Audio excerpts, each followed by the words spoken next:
Good morning all of you. आज हम तरलता अनुपात की श्रेणी का तीसरा अनुपात एब्सोल्यूट लिक्विडिटी रेशियो पूर्ण तरलता अनुपात का अध्ययन करेंगे। तरलता की दृष्टि से यह अनुपात फर्म की पूर्ण तरल स्थिति को प्रदर्शित करता है।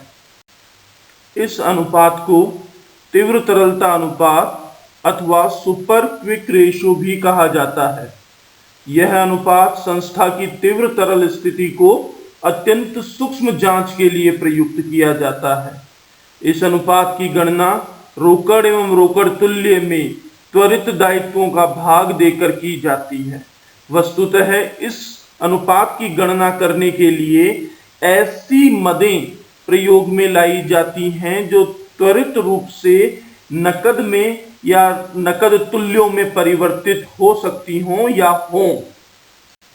एब्सोल्यूट लिक्विड एसेट्स में रोकड़ एवं रोकड़ तुल्य जिसमें विपणन योग्य प्रतिभूतियां शामिल हैं को शामिल किया जाता है।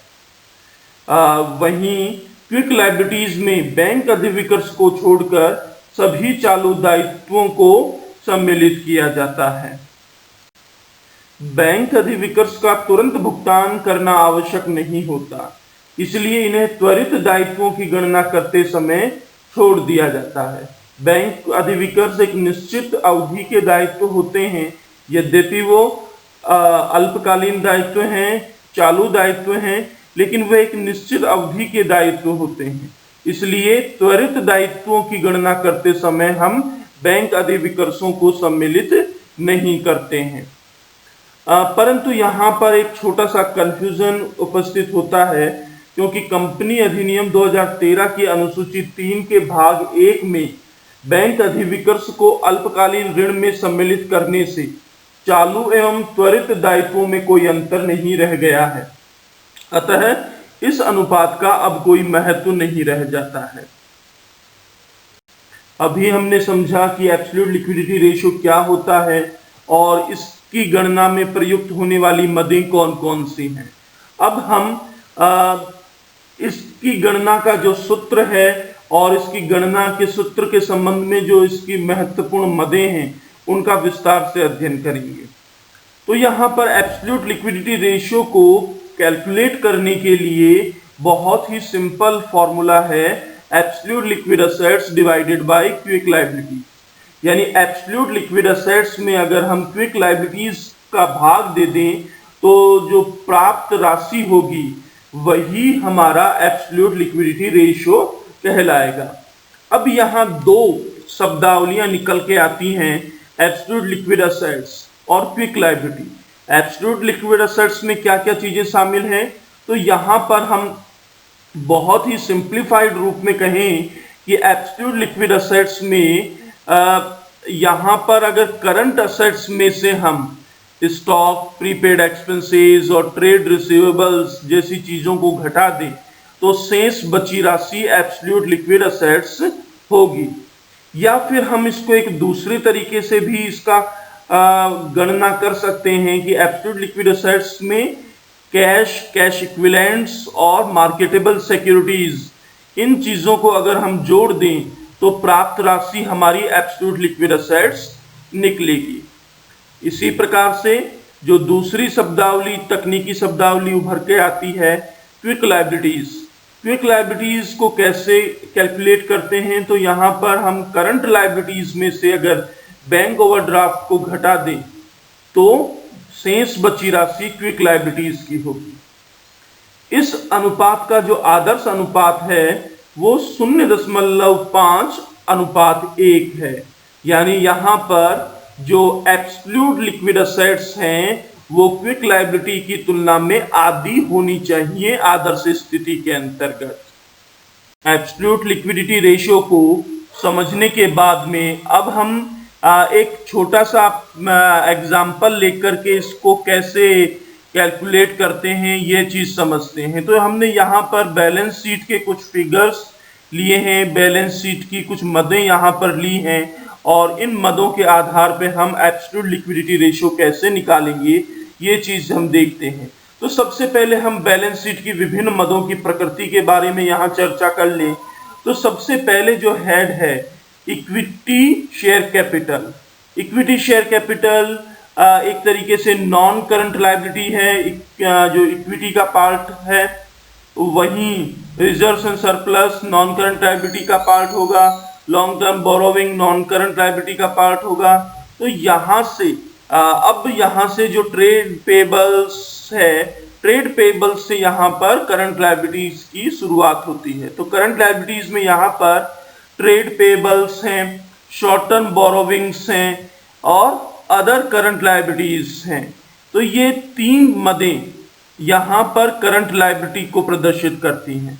लेकिन यहाँ पर जो शॉर्ट टर्म बोरोविंग्स हैं, शॉर्ट टर्म बोरोविंग्स के साथ में यह प्रदर्शित किया गया है, विशेष है कि ये short term borrowings bank overdraft nature की हैं।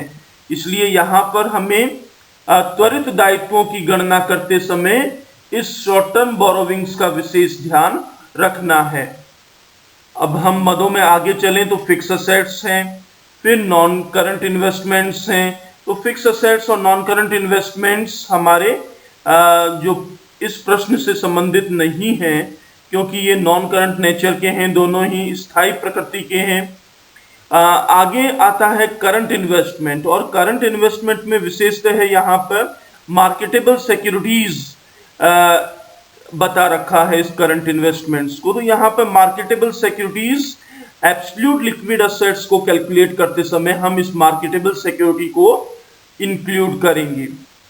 अगले जो मदे हैं उसमें इन्वेंट्री और ट्रेड रिसीवेबल्स हैं।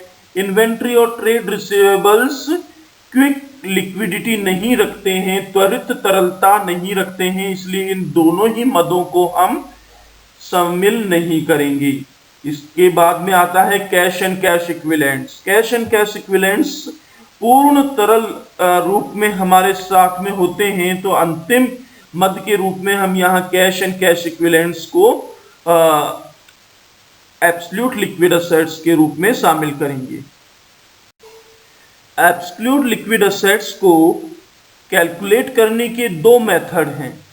पहला मेथड तो वह मेथड है जिसमें हम पहले करंट असेट्स को कैलकुलेट करें और फिर करंट असेट्स में से लेस होने वाली चीज़ों को यहाँ पर घटा दें।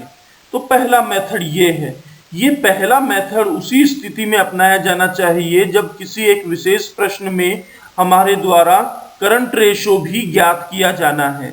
यहाँ पर हमें करंट असेट्स को कैलकुलेट करने की जरूरत ही नहीं है, क्योंकि हम इस प्रश्न में एब्सोल्यूट लिक्विड असेट्स की आवश्यकता है, इसलिए हमें करंट असेट्स की आवश्यकता ही नहीं है। इसलिए हम इसको कैलकुलेट करने के दूसरे विकल्प पर चर्चा करें तो दूसरे विकल्प में कैश एंड कैश इक्विवेलेंट्स में हम अगर मार्केटेबल सिक्योरिटीज को जोड़ दें तो हमारी एब्सोल्यूट लिक्विड असेट्स प्राप्त हो जाएंगी। इसलिए यहाँ पर जो प्रश्न है उसमें कैश एंड कैश इक्विवेलेंट्स का जो अमाउंट था 50,000 था और मार्केटेबल सिक्योरिटीज का जो अमाउंट है वो 2 लाख रुपीज है। तो हमारी जो एब्सोल्यूट लिक्विड असेट्स यहाँ निकल कर आती हैं ये है 2,50,000 रुपीज निकल के आती हैं। इसके बाद में हम क्विक लायबिलिटीज पे जाएं तो क्विक लायबिलिटीज में हम करंट लायबिलिटीज में से अगर बैंक ओवरड्राफ्ट को लेस कर दें तो शेष बची हुई राशि हमारी क्या होगी, क्विक लायबिलिटीज होगी। तो यहाँ पर जब हम कैलकुलेट करते हैं करंट लायबिलिटी का तो करंट लायबिलिटी में 3 मदें थी। इन 3 मदों में ट्रेड पेबल्स और शॉर्ट टर्म बोरोविंग्स और अदर करंट लायबिलिटीज के हेड के रूप में ये 3 मदें थी।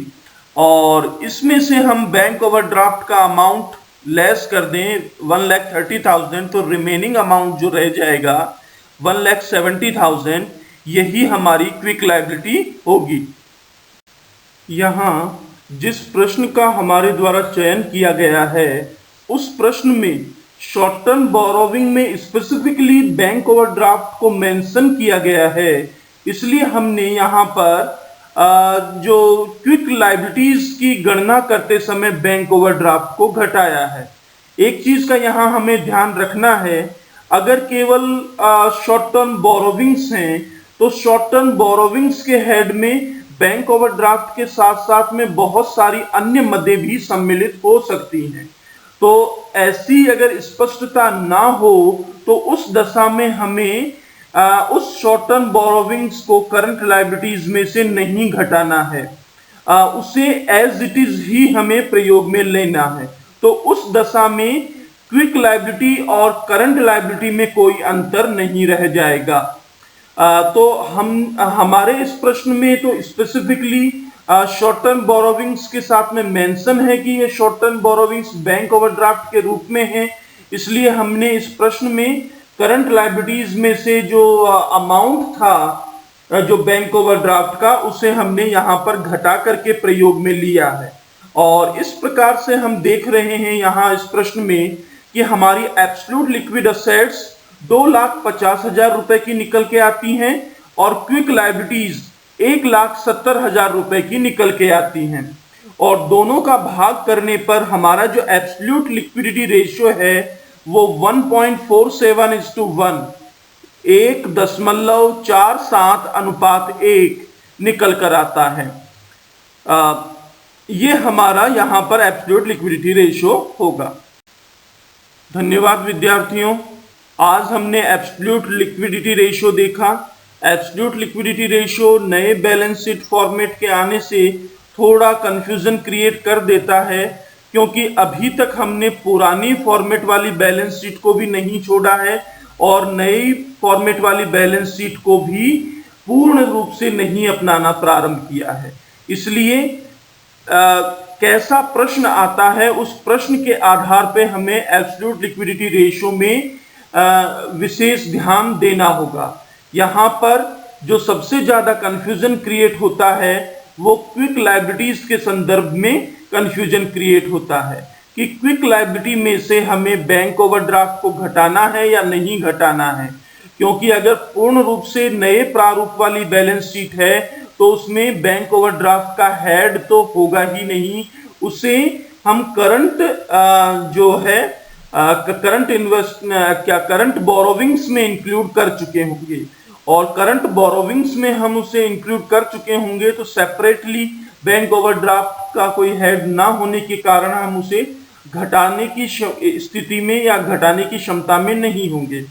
इसलिए हमें यह ध्यान देना है कि बैलेंस शीट की वह स्थिति जहां पर शॉर्ट टर्म बोरोविंग्स को करंट लायबिलिटी के मेजर हेड के सब हेड के रूप में अगर दिखाया गया है तो उस दशा में हम उस शॉर्ट टर्म बोरोविंग्स को बैंक ओवरड्राफ्ट मानते हुए लेस करेंगे। लेकिन शॉर्ट टर्म बोरोविंग्स खुद एक मेजर हेड के रूप में बैलेंस शीट में दिखाया गया है, तो वहां पर हम उस स्थिति में हम जो करंट लायबिलिटी की गणना करते समय और करंट लायबिलिटी से फिर क्विक लायबिलिटी की गणना करते समय उस शॉर्ट टर्म बोरोविंग्स को नहीं घटाएंगे, क्योंकि उस दशा में हो सकता है कि बैंक ओवरड्राफ्ट के अतिरिक्त अन्य बहुत सारी चीजें हों जो शॉर्ट टर्म बोरोविंग्स नेचर की हों। इसलिए हमें एब्सोल्यूट लिक्विडिटी रेशियो की गणना करते समय सावधानी बरतनी चाहिए और ये छोटी सी सावधानी अगर रहेगी तो हम ये प्रश्न बिल्कुल सही प्रकार से कर सकेंगे। तो सबसे महत्वपूर्ण चीज यहाँ पर बैलेंस शीट को समझना जरूरी है। बैलेंस शीट की यानी प्रश्न को समझना, बैलेंस शीट को समझने में कोई जल्दबाजी नहीं होनी चाहिए, उसे धैर्य के साथ में हमें सीखना और समझना चाहिए। उसी के बाद में हम प्रश्न हल करना प्रारंभ करें।